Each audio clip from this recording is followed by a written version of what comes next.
umutungo wa leta bawujana mu bihugu byo hanze ingabo z'igihugu ziri maso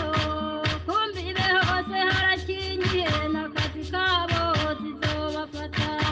igihugu ntigipfobekwa n'abanyamahanga kigumana akaranga uboninde Evariste Ndayishimiye yarabivuze iki gihugu cy'Uburundi kwari ntabongerwa kuri leta mbere leta ngo zifashe neza ingabo z'igihugu zihagaze magabo umukumbibe hose harakingiye iki gihugu ntigipfobekwa n'abanyamahanga kigumana akaranga Ndayishimiye tumushime ngo yarakebuye abenegihugu ngo birinde gusesagura banyirutse umutungo wa leta abasoza barasesagura n'akazi kabo bazofata iki gihugu ntigipfobekwa n'abanyamahanga kigumana akaranga iki gihugu cyacu cy'Uburundi ngo tugombe dufatanye mu nda ngo maze twirinde gusabira tubungabunga umwimbu twarose turonke ibyo twiha mu ngo zacu mu gihugu bizodufasha iki gihugu ntigipfobekwa n'abanyamahanga kigumana akaranga Ndayishimiye yarakebuye abacamanza ngo batoteza abenegihugu batabacira imanza nk'uko biri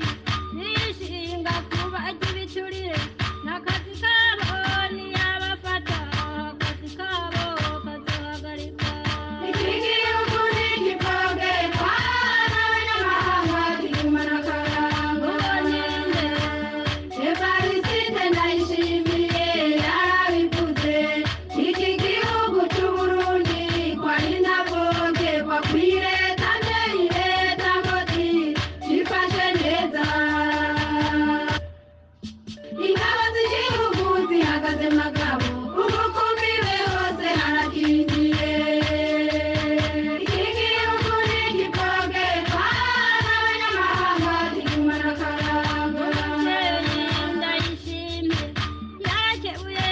abadandaza bishinga kuduza ibiciro basahura abenegihugu nibafatwa bazobihanirwa iki gihugu ntigipfobekwa n'abanyamahanga kigumana akaranga Evariste Ndayishimiye bakimora gushika ku butegetsi yarakebuye abatware bishinga kugora nkebete bakandamiza abenegihugu kandi aribo babitoreye nibafatwa bazobogozwa iki gihugu ntigipfobekwa n'abanyamahanga kigumana akaranga Evariste Ndayishimiye yipfuriza abenegihugu kuronka ifaranga ku mufuka umunwa naho ukaronka ibyo kurya yabakebuye gukora bagakora n'ingufu abishinga kurera amaboko mu iterambere bazosigara iki gihugu ntigipfobekwa n'abanyamahanga kigumana akaranga uboninde Evariste Ndayishimiye yarabivuze iki gihugu cy'Uburundi kwari ntabongerwa kuri